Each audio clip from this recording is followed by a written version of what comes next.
ತಪ್ಪು ಮಾಡಿದರೆ ಆ ಮನೆಯ ಸದಸ್ಯರು ತಪ್ಪು ದಾರಿ ತುಳಿಯಬಹುದು. ಆದರೆ ಒಬ್ಬ ಗುರು ತಪ್ಪು ಮಾಡಿದರೆ ಇಡೀ ಸಮಾಜವೇ ಹಾಳಾದಂತೆ, ಇಡೀ ಜಗತ್ತೇ ತೊಂದರೆಗೆ ಒಳಗಾಗುತ್ತದೆ. ಆದ್ದರಿಂದ ಗುರು ವಿದ್ಯಾರ್ಥಿಗಳ ಜೀವನದಲ್ಲಿ ಗುರು ತುಂಬ ಮುಖ್ಯವಾಗಿರುತ್ತಾರೆ. ಪ್ರತಿಯೊಬ್ಬ ಗುರುವು ಒಳ್ಳೆಯ ರೀತಿಯ ಬೋಧನೆಯಿಂದ ವಿದ್ಯಾರ್ಥಿ ಜೀವನ ರೂಪಿಸಿಕೊಳ್ಳಬಹುದು. ದೇಶದ ಪ್ರಧಾನಿಗಳಿಂದ ಹಿಡಿದು ಒಂದು ಬೋಧೆಯ ನಮಸ್ಕಾರಗಳು. ದಿನಾಂಕ 3/9/2025 ಬುಧವಾರ ಸಚೇತನ ಕಾರ್ಯಕ್ರಮ. ನಮ್ಮ ಶಿಕ್ಷಕರಿಗೆ ಕೃತಜ್ಞತೆ ತಿಳಿಸೋಣ, ಹಾಡೋಣ. ದೇಶಕ್ಕೆ ಯೋಧ, ನಾಡಿಗೆ ರೈತ, ಬಾಳಿಗೆ ಗುರು ಒಬ್ಬ ತಾನೆ. ಅಕ್ಷರ ಕಲಿಸೋ, ಅಜ್ಞಾನ ಅಳಿಸೋ, ಅವನೂನು ಅನ್ನದಾತಾನೆ. ದೇಶಕ್ಕೆ ಯೋಧ, ನಾಡಿ ಇವಳಿಂದ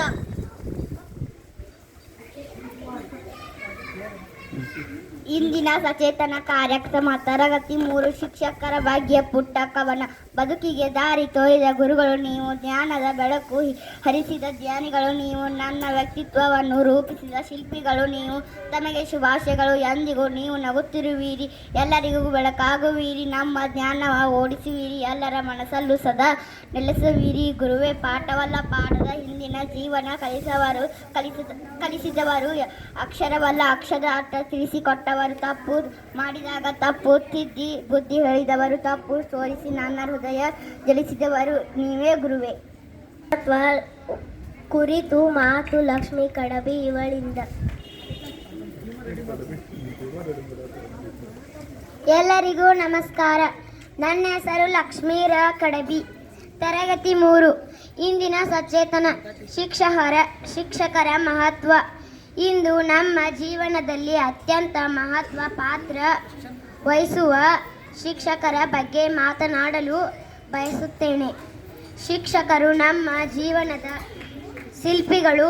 ಅವರು ನಮ್ಮನ್ನು ಕತ್ತಲಿಂದ ಅವರು ಕೇವಲ ತಿಳಿಯುವಿಕೆಯನ್ನು ಹಂಚುವುದಷ್ಟೇ ಅಲ್ಲ, ನಮ್ಮ ಜೀವದ ಕಷ್ಟಗಳನ್ನು ಎದುರಿಸಲು ಶಕ್ತಿ ಮತ್ತು ಪ್ರೇರಣೆಯನ್ನು ನೀಡುತ್ತಾರೆ.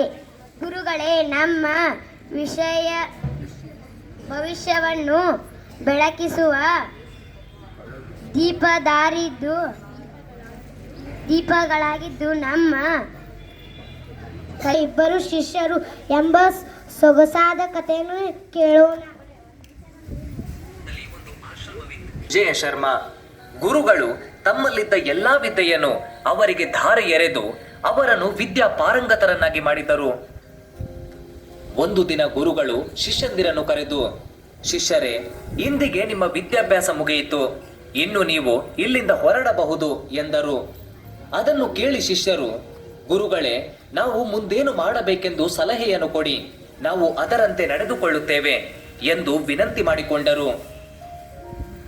ಆಗ ಗುರುಗಳು, ಈ ದೇಶದ ರಾಜ ನ್ಯಾಯನಿಧಿ ತುಂಬಾ ಧರ್ಮವಂತ, ಅವನ ಬಳಿ ಹೋದವರನ್ನು ಅವನು ಬರಿಗೈಯಲ್ಲಿ ಕಳಿಸುವುದಿಲ್ಲ. ನೀವು ಅವನ ಬಳಿಗೆ ಹೋಗಿ ನಾವು ಶ್ರದ್ಧಾನಂದರ ಶಿಷ್ಯರು ಎಂದು ಹೇಳಿಕೊಳ್ಳಿ, ಅವನು ನಿಮ್ಮ ಮುಂದಿನ ಜೀವನಕ್ಕೆ ಸಹಾಯ ಮಾಡುತ್ತಾನೆ ಎಂದು ಹೇಳಿದ್ದರು.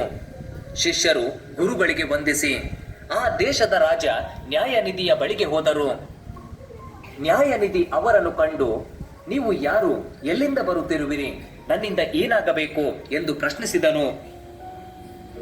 ಅದನ್ನು ಕೇಳಿ ವಿನಯ ಶರ್ಮಾ, ನಾವು ಶ್ರದ್ಧಾನಂದ ಗುರುಗಳ ಶಿಷ್ಯರು, ನನ್ನ ಹೆಸರು ವಿನಯ ಶರ್ಮಾ, ಇವನ ಹೆಸರು ವಿಜಯ ಶರ್ಮಾ, ನಮ್ಮ ವಿದ್ಯಾಭ್ಯಾಸ ಮುಗಿದಿದ್ದು ಮುಂದಿನ ದಾರಿಯನ್ನು ಹುಡುಕಿಕೊಂಡು ಇಲ್ಲಿಗೆ ಬಂದಿದ್ದೇವೆ.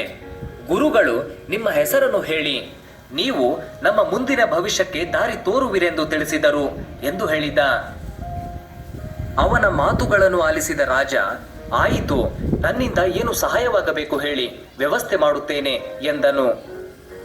ಆಗ ವಿಜಯ ಶರ್ಮಾ, ಪ್ರಭು, ನಾನು ಬಡವ, ತಾವು ನನಗೆ ಹೇರಳವಾಗಿ ಧನ ಸಹಾಯ ಮಾಡಿದರೆ ಅದರಿಂದ ನನ್ನ ಮುಂದಿನ ಜೀವನವನ್ನು ರೂಪಿಸಿಕೊಳ್ಳುತ್ತೇನೆ ಎಂದ.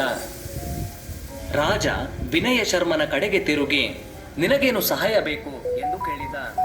ವಿನಯ ಶರ್ಮಾ ಅತ್ಯಂತ ವಿನಯದಿಂದ, ಪ್ರಭು, ದ್ರವ್ಯದ ಮೇಲೆ ನನಗೆ ಆಸೆ ಇಲ್ಲ. ಅದು ಇವತ್ತು ಇರುತ್ತದೆ, ನಾಳೆ ಹೋಗುತ್ತದೆ. ಆದುದರಿಂದ ತಾವು ನನಗೆ ಆಯುರ್ವೇದ ವೈದ್ಯ ಪದ್ಧತಿಯನ್ನು ಕುರಿತು ಬೃಹತ್ ವೈದ್ಯಸಾರ ಎಂಬ ಒಂದು ಪುರಾತನವಾದ ತಾಳೆಗರಿ ಗ್ರಂಥವನ್ನು ತರಿಸಿಕೊಡಿ. ಅದನ್ನು ಓದಿ ಕಷ್ಟದಲ್ಲಿರುವವರಿಗೆ ಸೇವೆ ಮಾಡಿಕೊಂಡು ಇರುತ್ತೇನೆ ಎಂದು ಹೇಳಿದ. ಅದನ್ನು ಕೇಳಿ ಅವನ ಪೆದ್ದುತನಕ್ಕೆ ವಿಜಯ ಶರ್ಮ ಮನದಲ್ಲೇ ನಕ್ಕನು.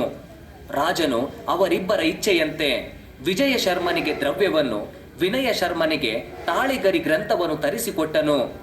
ಆ ಶಿಷ್ಯರು ರಾಜನಿಗೆ ವಂದಿಸಿ ಅಲ್ಲಿಂದ ಹೊರಟರು. ದಾರಿಯಲ್ಲಿ ವಿಜಯ ಶರ್ಮ, ನಿನ್ನನ್ನು ಇಷ್ಟು ಮೂರ್ಖ ಎಂದು ನಾನು ತಿಳಿದಿರಲಿಲ್ಲ. ಕೇಳಿದ್ದು ಕೊಡುವುದಾಗಿ ರಾಜ ಹೇಳಿದಾಗ ಬೆಲೆ ಬಾಳುವ ವಸ್ತುಗಳನ್ನು ಕೇಳಿ ಪಡೆಯಬೇಕಿತ್ತು. ಅದನ್ನು ಬಿಟ್ಟು ಈ ತಾಳೆಗರಿ ಗ್ರಂಥವನ್ನು ಪಡೆದಿದ್ದೀಯಾ ಎಂದು ವಿನಯ ಶರ್ಮನನ್ನು ಹಂಗಿಸಿದ. ಆಗ ವಿನಯ ಶರ್ಮ, ನನ್ನ ಪಾಲಿಗೆ ಈ ಗ್ರಂಥಕ್ಕಿಂತ ಬೆಲೆ ಬಾಳುವ ವಸ್ತು ಇನ್ನೊಂದಿಲ್ಲ ಎಂದನು. ವಿಜಯ ಶರ್ಮ ನಗುತ್ತಾ, ಬಡವನಾಗಿ ಇರಬೇಕೆಂದು ನಿನ್ನ ಹಣೆಯಲ್ಲಿ ಬರೆದಿದ್ದರೆ ಅದನ್ನು ತಪ್ಪಿಸಲು ಯಾರಿಂದ ಸಾಧ್ಯ ಎಂದು ಅವನಿಂದ ಬೀಳ್ಕೊಂಡು ತನ್ನ ಬಳಿಯಿದ್ದ ಹಣದಿಂದ ಆ ರಾಜ್ಯದ ರಾಜಬೀದಿಯಲ್ಲಿ ಒಂದು ದೊಡ್ಡ ಕಟ್ಟಡವನ್ನು ಕೊಂಡುಕೊಂಡನು. ಅದರಲ್ಲಿ ಒಂದು ಆಭರಣಗಳನ್ನು ಮಾರಾಟ ಮಾಡುವ ಮಳಿಗೆಯನ್ನು ತೆರೆದು ವ್ಯಾಪಾರವನ್ನು ಮಾಡತೊಡಗಿದನು. ಕೆಲವೇ ವರ್ಷಗಳಲ್ಲಿ ಅವನ ವ್ಯಾಪಾರ ಅಭಿವೃದ್ಧಿಯಾಗಿ ಅವನು ದೊಡ್ಡ ಶ್ರೀಮಂತನಾದನು.